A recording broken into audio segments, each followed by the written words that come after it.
On va commencer de suite avec une table ronde pour voir comment ensemble on peut dépasser les situations de conflit, où les différentes solutions seront abordées avec les différents témoins.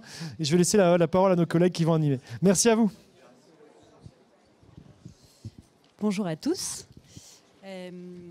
Donc effectivement, on trouvait que c'était intéressant de s'arrêter un petit peu sur cette notion de conflit. On entend souvent que le conflit est omniprésent dans nos établissements, particulièrement à l'hôpital, que l'hôpital, c'est vraiment le lieu le plus conflictuel, le lieu de travail où on a tellement de cultures professionnelles qui se rencontrent entre les différentes corporations, particulièrement médicales, mais aussi différents objectifs qui peuvent parfois ne pas être concordants au sein d'un même établissement. Et donc, on entend souvent dire que l'hôpital, c'est vraiment le lieu de rencontre de plein de conflits.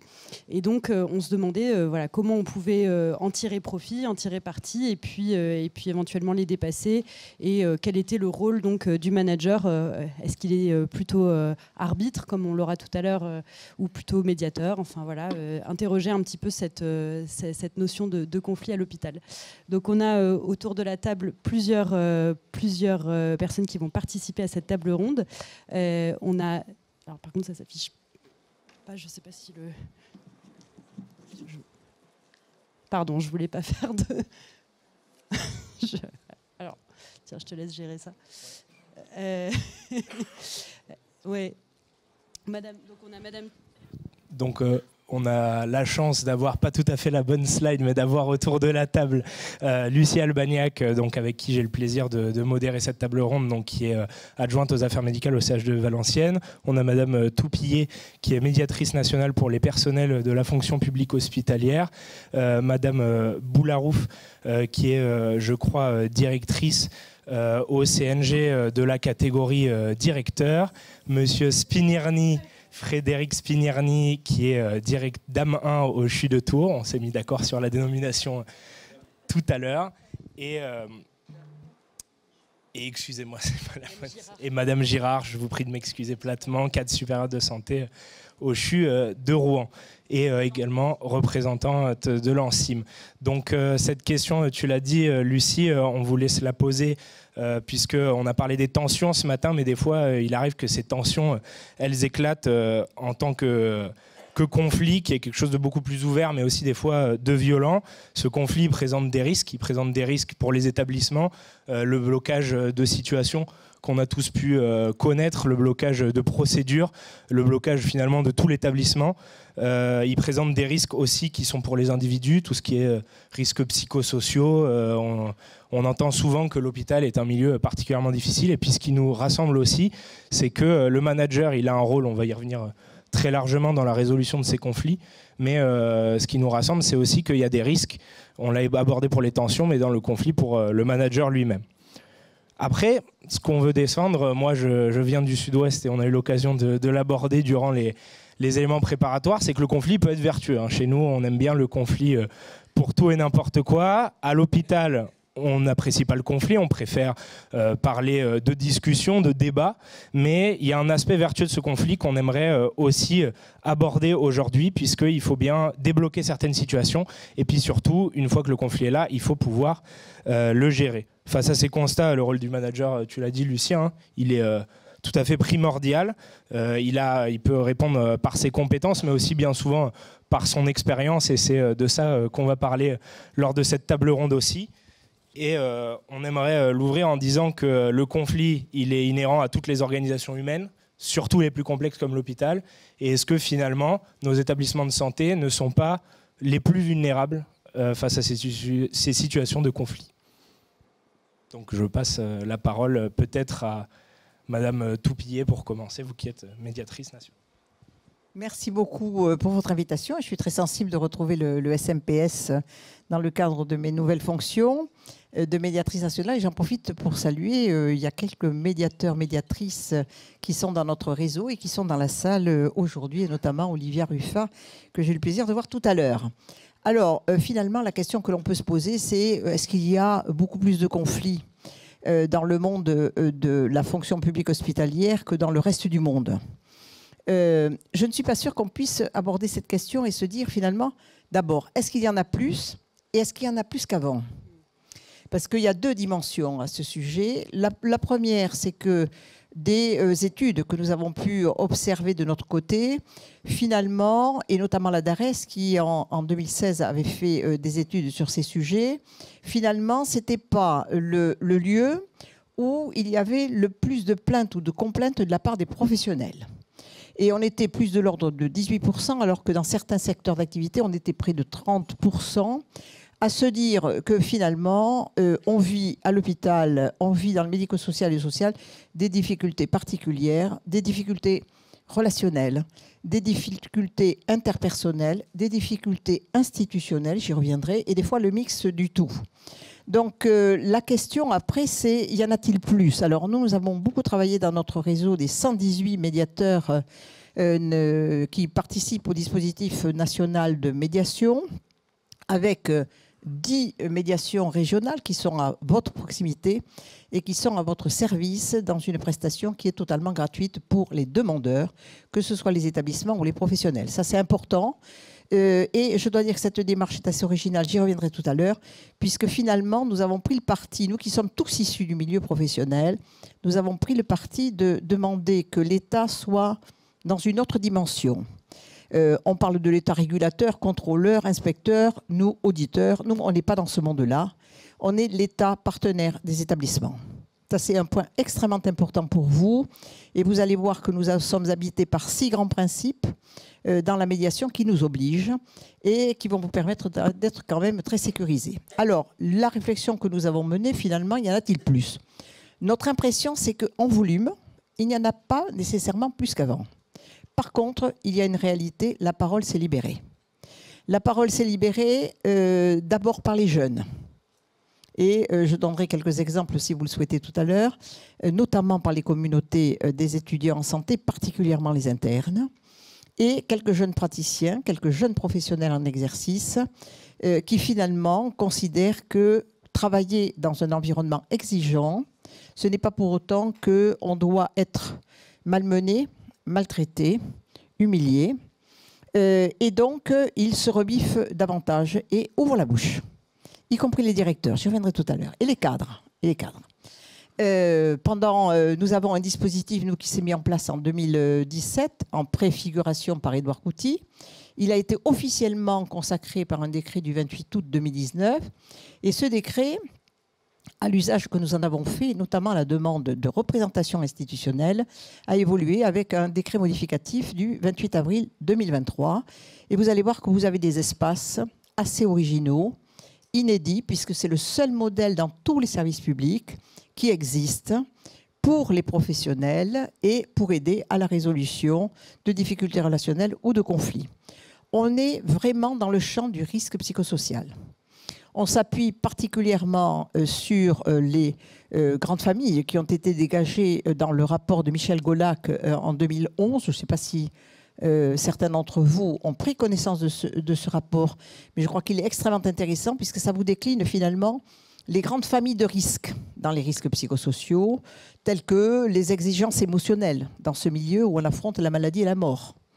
L'intensité du travail et le stress qui y est lié à cette intensité de charge et de rythme. Il y a aussi tous les conflits de valeurs que l'on peut trouver dans nos milieux professionnels. L'insécurité au travail. Donc des organisations qui peuvent montrer quelques signes de défaillance ou le sentiment pour certains professionnels que l'on est dans le règne de la désorganisation, ce qui n'est pas toujours une vérité absolue, loin s'en faut. Donc, je crois qu'on a investigué tous ces champs et nous sommes rendus compte que finalement, pour nous, il n'y en a pas plus, mais ils sont beaucoup plus révélés. Et les réseaux sociaux ont énormément contribué à la diffusion de ce type d'informations. Donc, le mur du silence, ça n'existe plus. On a le H, hôpital silence, mais là, finalement, nous avons le H qui se lève dans le silence. D'ailleurs, on va travailler, nous, dans un groupe dans lequel je suis, une association que nous avons montée avec Édouard Couty et quelques autres, la force du silence en médiation, parce que c'est quand même quelque chose de très important. On le fera le 31 janvier 2025 à Paris. Il y a un silence, mais le silence, parfois, il est puissant de non-dits, puissant de mots non dits, d'expressions non faites. Et il est extrêmement intéressant donc de pouvoir investiguer ces champs. Nous avons, nous, dans ces dispositifs, finalement, pris le parti d'être aux côtés des établissements. Alors, je voulais appeler l'attention de beaucoup d'entre vous. Vous êtes beaucoup de chefs d'établissement, d'adjoints en responsabilité fonctionnelle lourde. Le Code du travail nous oblige, vous oblige. Et le Code du travail, dans un des articles législatifs, fixe que tout employeur doit prendre les mesures de protection des salariés ou des personnels qui sont placés sous son autorité. La Cour de cassation, en 2011, a eu un arrêt très célèbre puisqu'elle a sanctionné très sévèrement un employeur sur l'argument qu'il n'avait pris aucune mesure de protection d'un salarié dans son établissement. Donc, nous considérons que notre devoir d'assistance aux établissements, il doit porter sur 3 dimensions. 1, sécuriser les institutions. 2, mettre en sérénité l'exercice des professionnels. 3, nous pensons qu'avec ces 2 facteurs ajoutés, nous aidons à notre manière indirectement à vous aider à assurer la qualité et la sécurité des soins et des prises en charge des patients. Donc pour nous, c'est un facteur extrêmement important. Nous sommes sous le règne finalement de ce que l'on appelle les règlements amiables des conflits. Vous avez dû entendre parler de l'arbitrage, négociation, conciliation, médiation. Nous sommes finalement dans 2 concepts que nous considérons indissociables. Un qui est lié à vous, au plan local, qui est l'espace de la conciliation. C'est-à-dire que vous avez 2 notes d'information circulaires, si l'on veut. La première qui a été faite par la DGOS le 22 mars 2022 pour la partie sanitaire et une autre circulaire qui a été produite par la Direction générale de la cohésion sociale le 30 novembre 2023, qui est à peu près le pendant, sur la partie sociale et médico-sociale. Je vous invite à regarder particulièrement ces 2 notes. Elles sont extrêmement importantes pour vous parce que dans les critères d'appréciation et d'évaluation de la HAS, vous allez être interpellé sur les mesures que vous avez prises, à la fois sur le champ de la conciliation et du règlement amiable des difficultés relationnelles et des conflits. Donc, c'est extrêmement important que vous puissiez en prendre connaissance. Vous avez une obligation qui vous est posée et une autre recommandation faite par nos ministères, qui est de mettre en place des dispositifs à votre main, selon la configuration que vous désirez. Donc, on a demandé que ce soit très libre pour les établissements, pas que ce soit une surréglementation, mais que vous puissiez mettre en place un dispositif de conciliation locale. Les conciliateurs sont internes aux établissements. Les médiateurs dans notre champ d'activité sont externes aux établissements. Dans la conciliation, finalement, vous allez amener, et je sais que dans la salle, il y en a un certain nombre, qui ont été formés. Nous sommes, nous, médiateurs, mais nous sommes aussi qualifiés, certains d'entre nous, en conciliation, et nous participons à l'enseignement à l'école de Rennes, dans les régions, pour former le plus possible de conciliateurs locaux, territoriaux, régionaux. Donc, regardez ce document de très près, parce que ces éléments de mise en place de la conciliation locale vous sécurisent, vous protègent.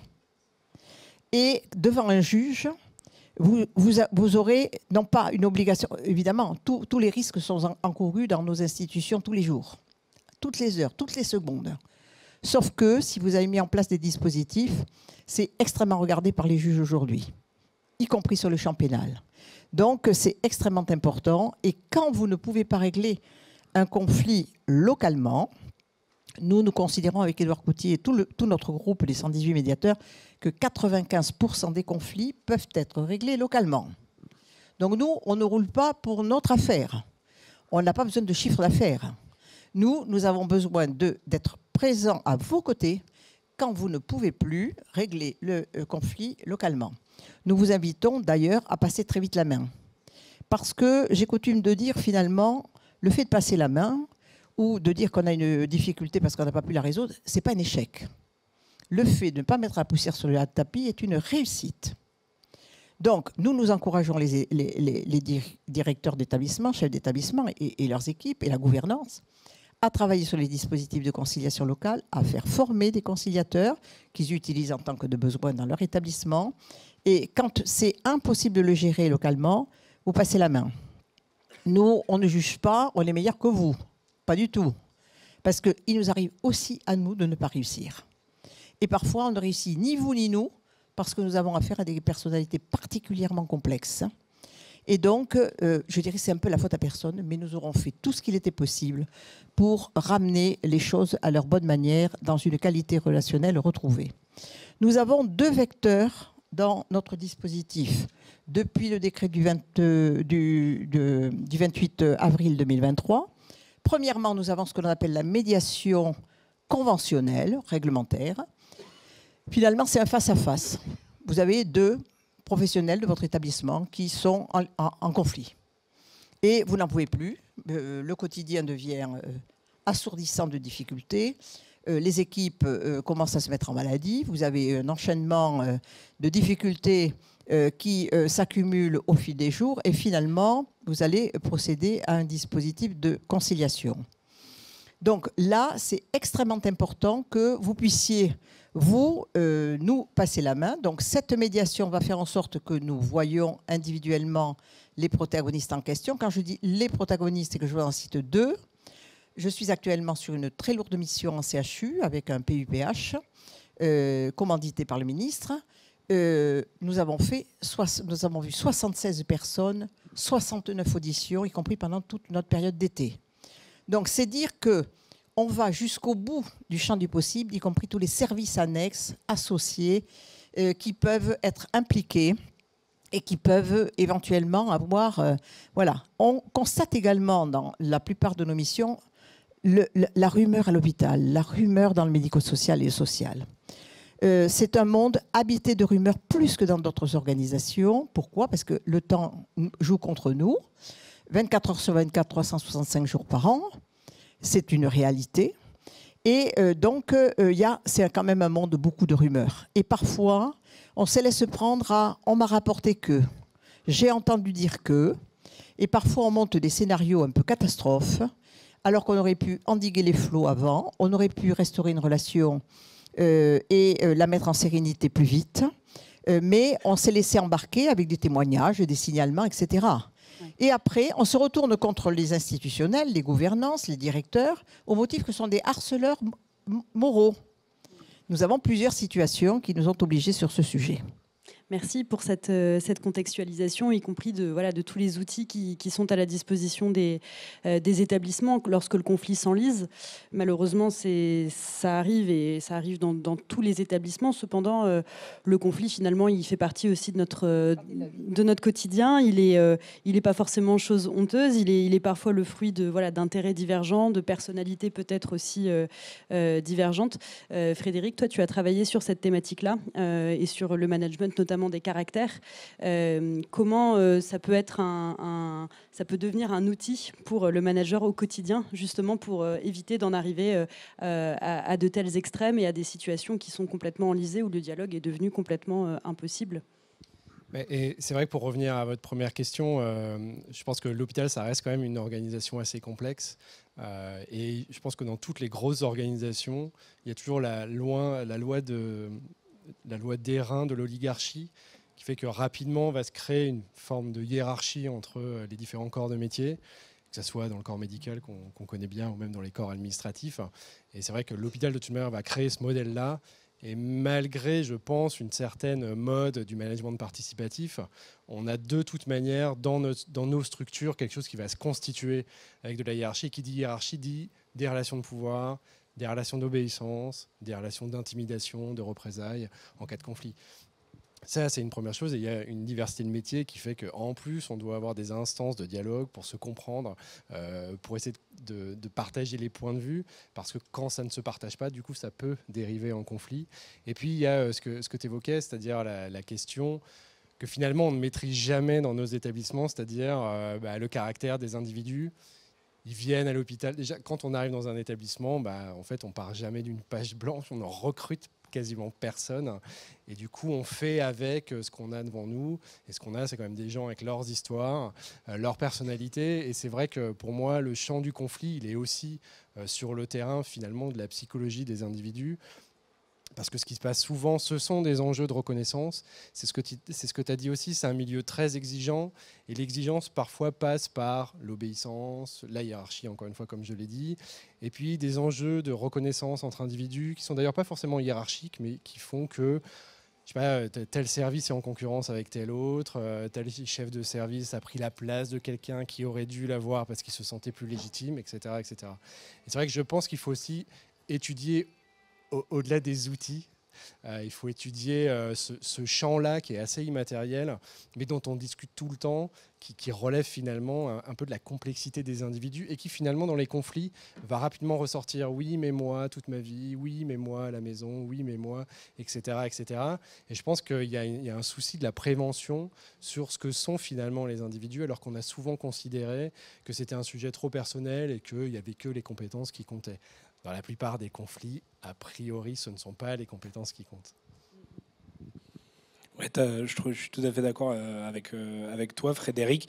Et puis aussi, ce qui peut aussi s'imposer, c'est que on a un point de vue qui est enrichi de réalité du terrain et un point de vue macro. On a rappelé les obligations des établissements, on a rappelé aussi les points de vue psychologiques des caractères, mais aussi on a tous un prisme métier, puisqu'il y a beaucoup de directeurs des affaires médicales, mais il y a aussi vous, Madame Giraud, qui représentez l'ANSIM. Et est-ce que lorsqu'on est confronté non seulement à une place typiquement métier dans l'hôpital, on a plus de 200 métiers, mais les cadres, et notamment au SMPS aussi, font partie d'un des plus grands nombres de personnel en termes de représentation, mais aussi quand on a un point de vue au niveau des pôles, au niveau d'un service, est-ce que des fois il n'y a pas une différence entre le point de vue théorique du manager avec un rôle en principe clair, mais une réalité qui est bien plus complexe, et est-ce qu'on ne doit pas développer des techniques différentes pour résoudre ces conflits? Au niveau de l'encadrement? Oui, par exemple. Les cadres à l'hôpital, ils sont, je pense, vraiment au milieu de tous ces conflits. On en a reparlé ce matin, on l'a évoqué. Ils sont au cœur des situations, dans les unités de soins, proches des patients, proches des familles, proches des professionnels. Et oui, ils ont une place prépondérante pour être en alerte, pour repérer, pour accompagner, pour être un petit peu ce que vous avez évoqué tout à l'heure, peut-être le médiateur ou l'arbitre, même si c'est pas forcément la place qu'ils préfèrent. Personne n'aime le conflit, voilà. On en a largement parlé déjà depuis ce matin.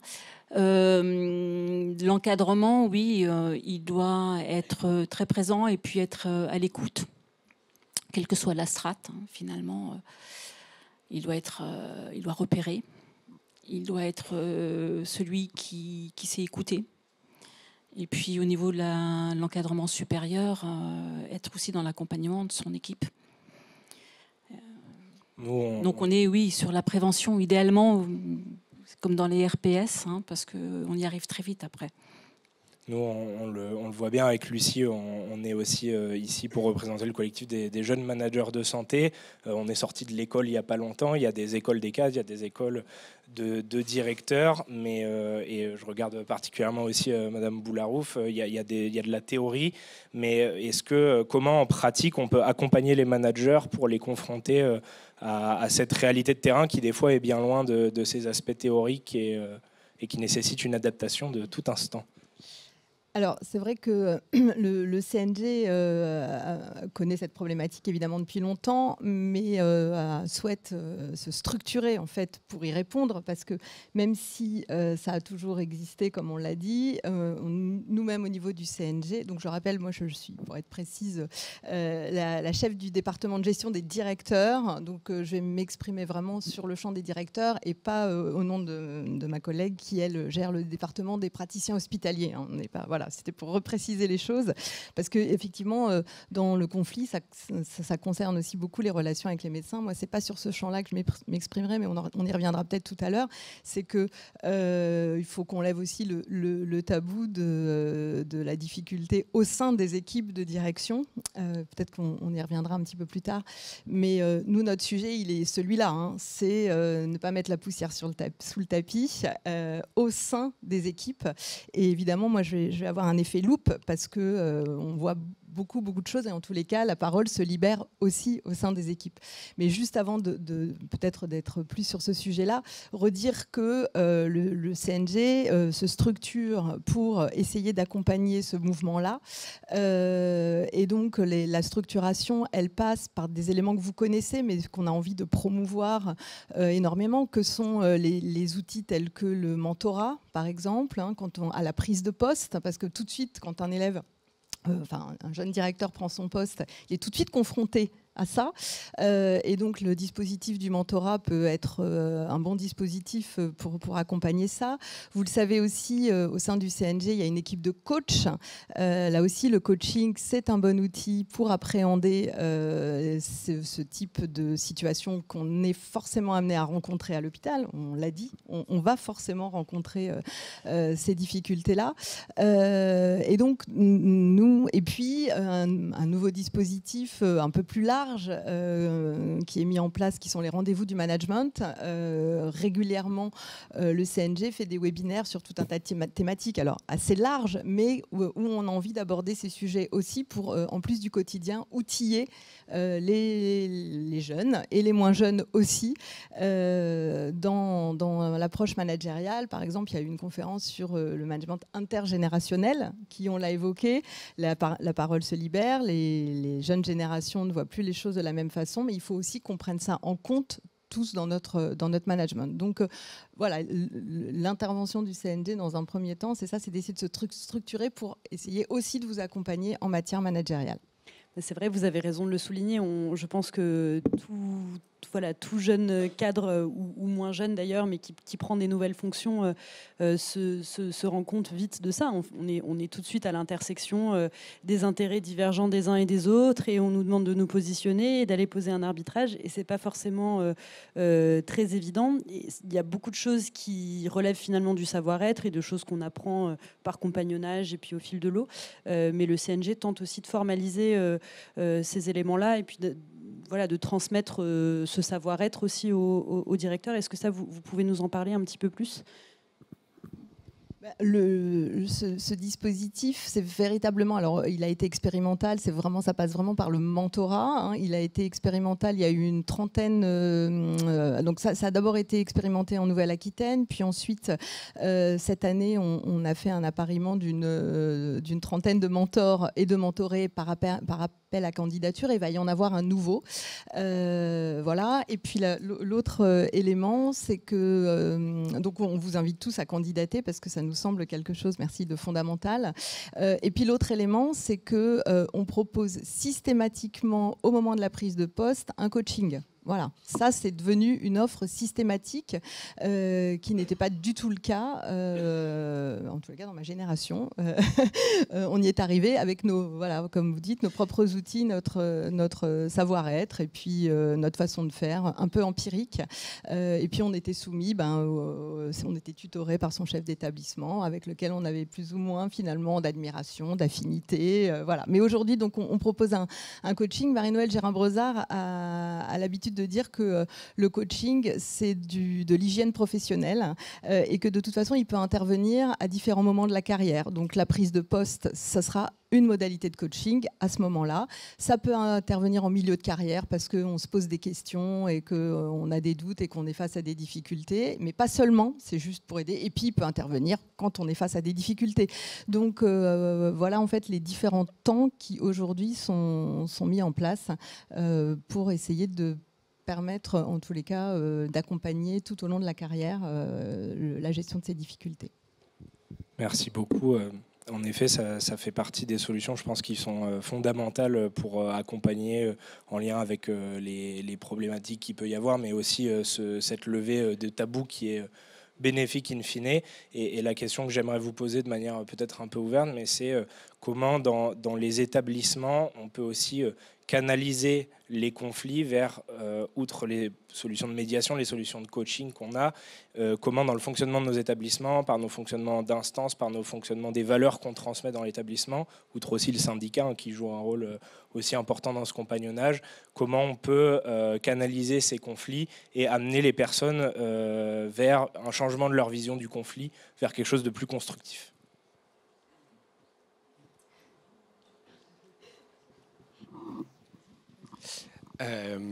Alors moi je considère qu'il faut que dans les établissements, alors tous les établissements ne peuvent pas se le permettre. Moi j'ai un tropisme CHU, mais il est évident que je vois bien dans le fonctionnement de la région Centre-Val de Loire, tous les établissements n'ont pas des collègues formés au VSS, discrimination, à l'enquête administrative, voire même plus, c'est-à-dire commencer à se surspécialiser en demandant des formations à la médiation, gestion de conflits. Et d'autres établissements n'en sont pas là du tout. Article 40 par article 40, comment on le rédige.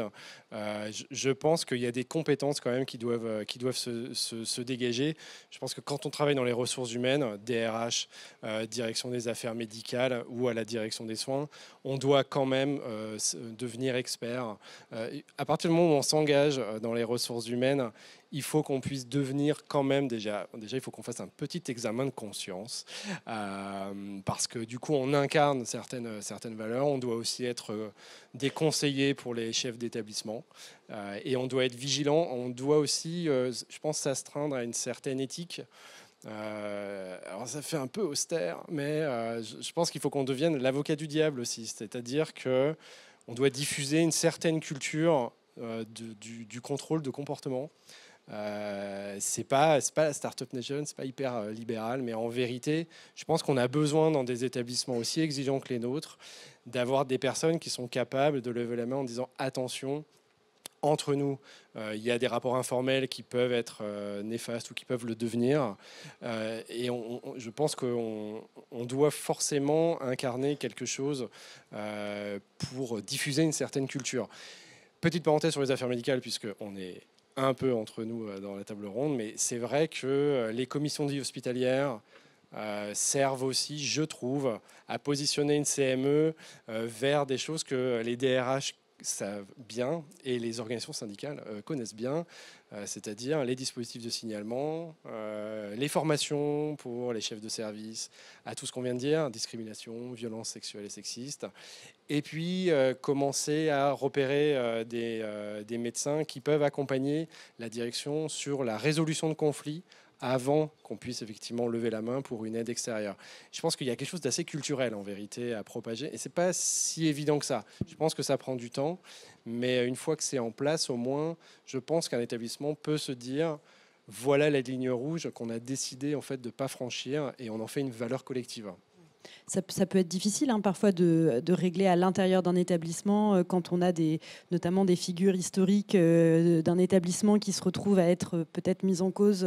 Voilà, vous le décriviez tout à l'heure dans votre propos. Et c'est peut-être aussi la valeur ajoutée d'avoir un médiateur extérieur à l'établissement, d'avoir quelqu'un qui finalement n'est pas partie prenante, de pouvoir venir pour réguler ce conflit et de pouvoir aller dire à un PUPH ou à un président de CME, pourquoi pas, que là, effectivement, il y a des choses qui ne sont pas acceptables et qui doivent être résolues, alors que la tentation ou le réflexe premier pourrait être de protéger ses pairs et de ne pas, au contraire, exposer ces faits au grand jour dans un établissement. C'est très important ce que vous dites, parce que nous avons 6 principes que l'on ne va pas retrouver totalement dans le concept de la conciliation que vous allez développer localement. Je vous dirai pourquoi. Mais nous, ces 6 principes qui assoient la confiance, ou ne l'assoient pas d'ailleurs, parce qu'ils peuvent très bien refuser une médiation, il y a une liberté. Mais on a 6 grands principes. La confidentialité absolue, illimitée dans le temps. Nous sommes un peu gardiens des mémoires, gardiens des âmes et des secrets. Si je peux me permettre un peu cette appellation contrôlée, parce que finalement, on a beaucoup de secrets révélés. Et nous nous rendons compte dans les médiations que nous faisons, que ce soit sous l'angle des médiations conventionnelles, un face-à-face, puis un rapprochement d'intérêts entre les protagonistes en conflit, ou que ce soit des missions d'appui, conseil et d'accompagnement que nous développons de plus en plus, c'est 60% de notre activité, qui emprunte tous les principes de la médiation, les techniques, les outils, mais qui n'a pas la même réalité, qui est plutôt prisée aujourd'hui par les gouvernances. Puisque finalement, nous venons aider l'établissement et nous allons faire des préconisations de sortie de crise ou de réadaptation des comportements. Alors, tu as parlé de culture. Moi, je suis très sensible à ça parce que nous sommes rendus compte un point très majeur, c'est qu'on a beaucoup parlé, et on parle depuis des années de la culture managériale. Nous pensons qu'il y a une culture qui transcende le tout, c'est la culture de la relation. Ça a été très peu développé dans les formations jusqu'ici, mais finalement, la connaissance de l'autre, l'interaction avec l'autre, qui est un d'ailleurs des pans du coaching du CNG, j'en profite pour dire que nous travaillons très bien avec le CNG et que nous sommes des partenaires du quotidien quand c'est nécessaire, tant sur le volet directeur que sur le volet praticien hospitalier et hospital-universitaire. Donc, nous sommes là, à ces rendez-vous, nous, l'État, dans l'esprit qui est commun au CNG et à la médiation, c'est quand même d'être aussi là en État partenaire des établissements et un peu des destinées professionnelles.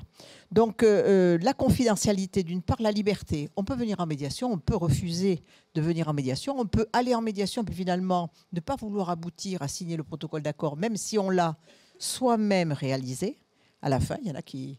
Mais finalement, la réussite, elle se mesure comment? Elle se mesure au nombre de protocoles signés, parce que c'est un facteur objectif, mais elle se mesure aussi aux comportements qui ont bougé, aux lignes qui ont bougé, aux comportements qui ont bougé, et qui ont bougé de manière si significative que le quotidien est acceptable dans la relation professionnelle. Donc ça, c'est un élément extrêmement important, que l'on n'a pas encore complètement trouvé les indicateurs de mesure, mais on le fera.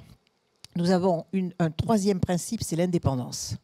Et donc, pour répondre à votre question sur la médiation externe, sa grande force, c'est l'indépendance par rapport à tous ceux qui sont les commanditaires, à tous les professionnels, à tous les institutionnels, que ce soit le ministre qui nous sollicite, que ce soit les ARS, que ce soit les préfets, que ce soit les chefs d'établissement, que ce soit un professionnel de santé, nous sommes indépendants. Et nous sommes un peu la balance de la justice, à l'équilibre des conflits, à l'équilibre des parties. On ne cherche pas la vérité. Il n'y a jamais une vérité. Dans toutes les situations que nous avons prises en charge, 413 en 2023, il n'y a pas une vérité. Il y a la vérité des uns et la vérité des autres. Et finalement, nous, on va être à une vérité comprise, acceptée, dans ce travail d'approche de la relation, de la complexité dans la relation, où nous allons lever le voile. Parce que dans 80% des situations qui nous sont présentées, on nous donne un fait. Voilà, il s'est passé ça. Ça a créé un espèce de volcan, un tsunami dans l'établissement. Il y a un événement. Mais dans la vérité des choses, nous creusons, nous, où est le vrai fond de l'histoire? Et à quel moment cette relation a basculé? Et on se rend compte parfois que ce sont des conflits à la fois personnels et professionnels et personnels. On se rend compte parfois que l'histoire a commencé 10 ans avant, 15 ans avant, qu'elle est enquistée mine de rien, qu'il y a des faux semblants. Et donc, on va travailler sur la levée des faux semblants. Et un jour, on va apprendre à leur dire la vérité entre eux, face à face. Et on va travailler sur ces concepts, ce qui fait qu'on a un taux de réussite quand même relativement important parce que nous sommes extérieurs, parce que nous sommes impartiaux, parce qu'on doit respecter l'équité et nous sommes neutres. On ne porte aucun jugement sur la situation. On ne dit pas le directeur, il n'a pas fait sa conciliation comme il faut. Chacun de nous fait ce qu'il peut dans un sujet qui parfois nous dépasse, nous, y compris les médiateurs que nous sommes. Donc, n'ayez pas peur, finalement, de recourir à de l'extérieur, parce que ça vous protège. Et en même temps, ça vous met à distance de ce conflit-là, parce que nous, on va aller le creuser. Et on va essayer de l'évacuer pour vous, pour que demain, les lendemains rechantent. Voilà, c'est un peu l'idée que nous en avons. C'est une belle perspective. Merci beaucoup. Vous parliez de balance de la justice. Des fois, il faut un glaive. Comment, quand on est manager, des fois, on peut se sentir en capacité de sanctionner, mais comment on fait pour être accompagné dans des fois les sanctions qu'il faut conduire C'est moi le glaive.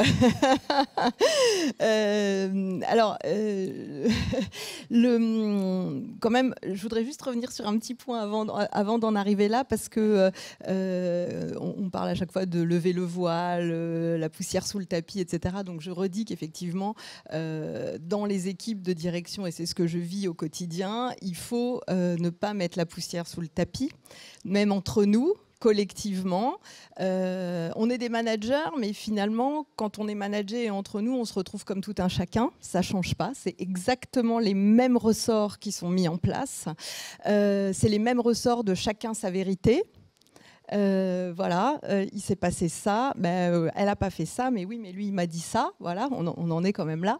Et donc...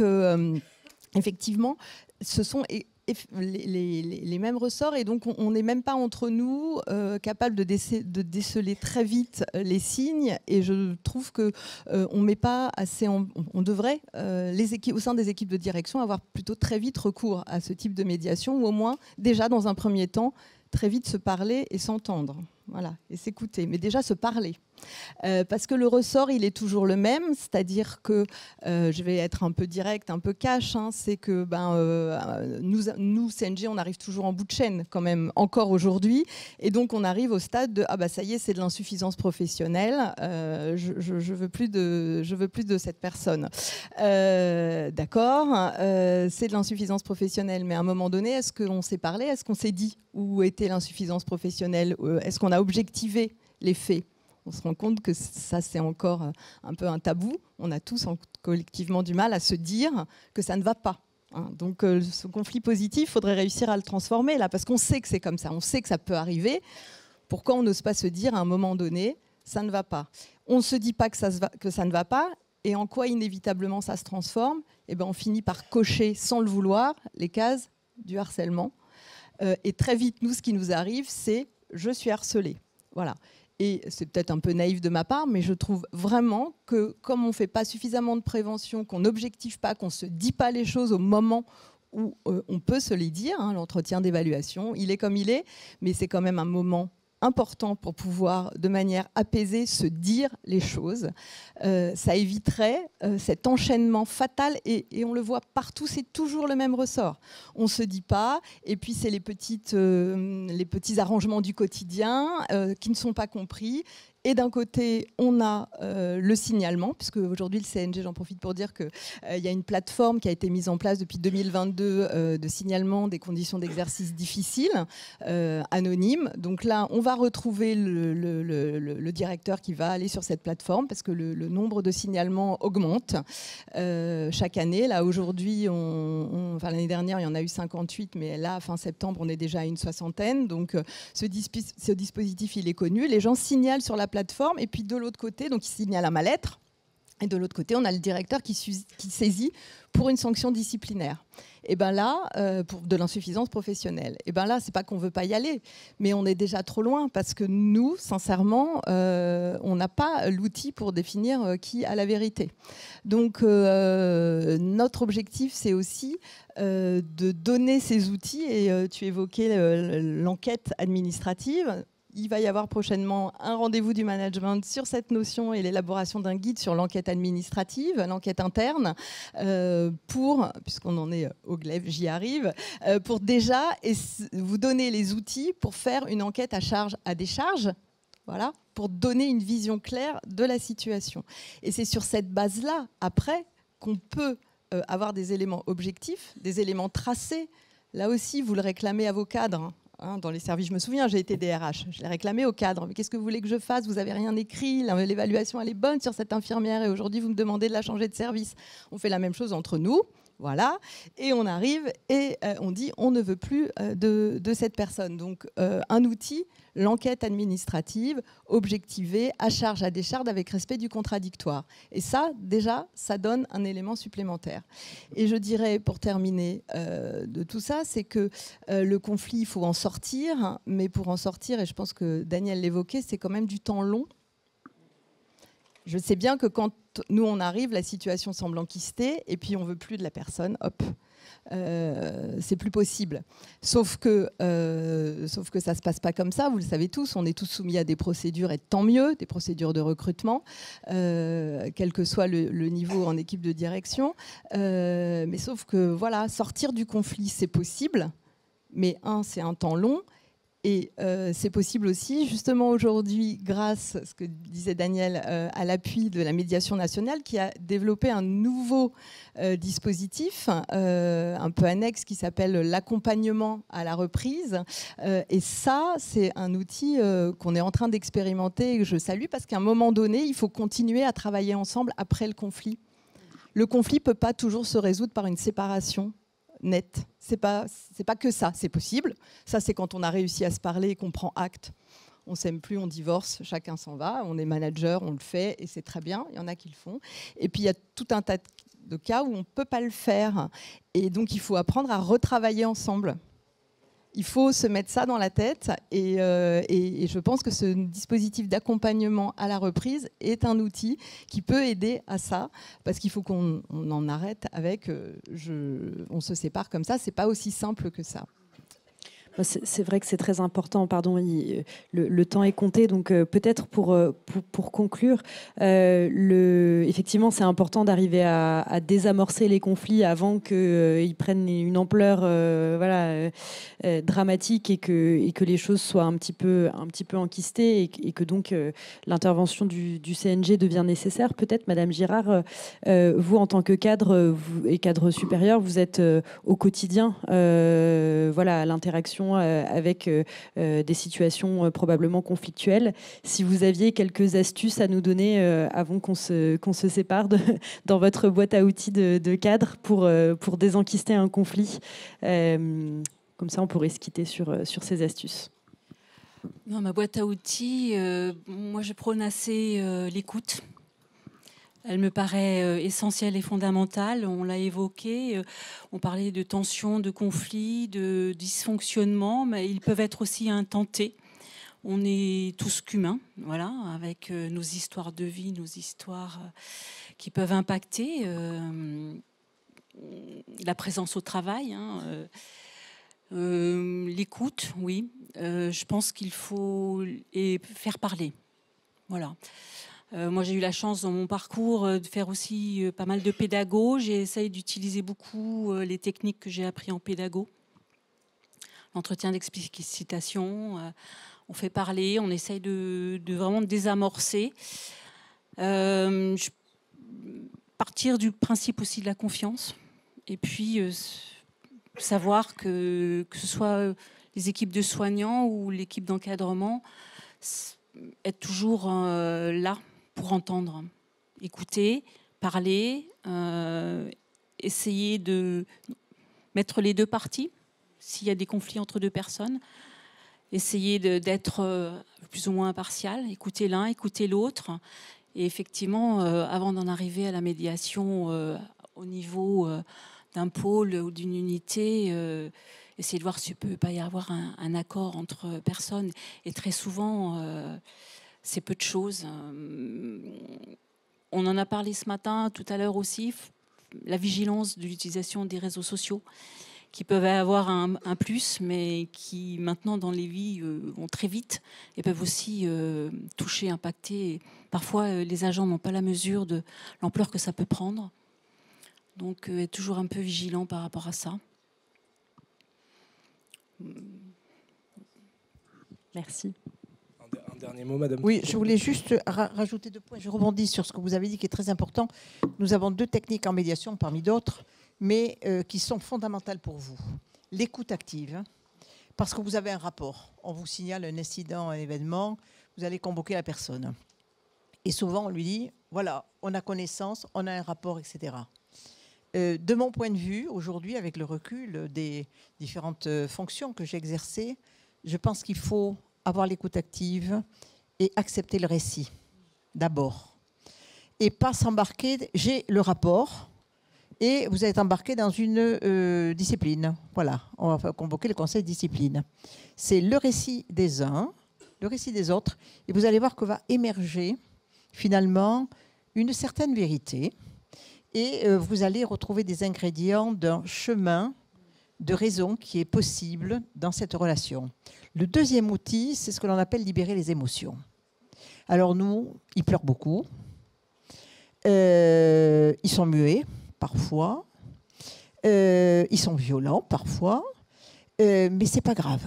Il faut libérer ces émotions. Parce que si vous voulez construire un demain meilleur dans cette relation, il faut qu'ils se libèrent de tout ça. Ce sont beaucoup de souffrances.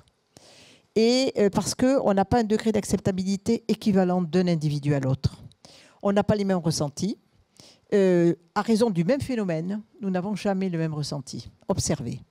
Et puis, le deuxième point que je voulais vous dire, nous avons aussi développé la médiation préventive. Nous sommes sollicités aujourd'hui par des directions, des gouvernances d'établissements sur la médiation préventive, c'est-à-dire que vous présentez un risque un frémissement, et on est appelé pour travailler sur la relation, avant que les climats sociaux ne dégénèrent, avant qu'il y ait l'emportement d'une vague.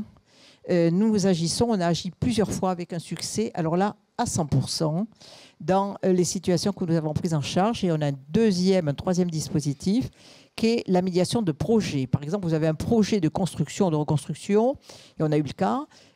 Finalement, des équipes doivent se transporter dans le bâtiment nouveau, et puis c'est la foire d'empoigne alors que le bâtiment il n'est pas encore fini. Parce que c'est celui qui veut le plus grand nombre de mètres carrés, les éclairages les plus adaptés, la position stratégique par rapport à l'entrée, le parking qui convient bien, le bureau suffisamment spacieux, bref. Donc, nous, on ne fait pas le chef de projet. Ce n'est pas notre métier. Mais nous faisons le travail sur la relation, l'interrelation, la mise en relation et l'apaisement dans la relation, pour vous aider et que vous repreniez la main au niveau local. Merci beaucoup. Merci. Libérer, écouter, construire des demains meilleurs. Je n'ai même pas à conclure. Merci à tous.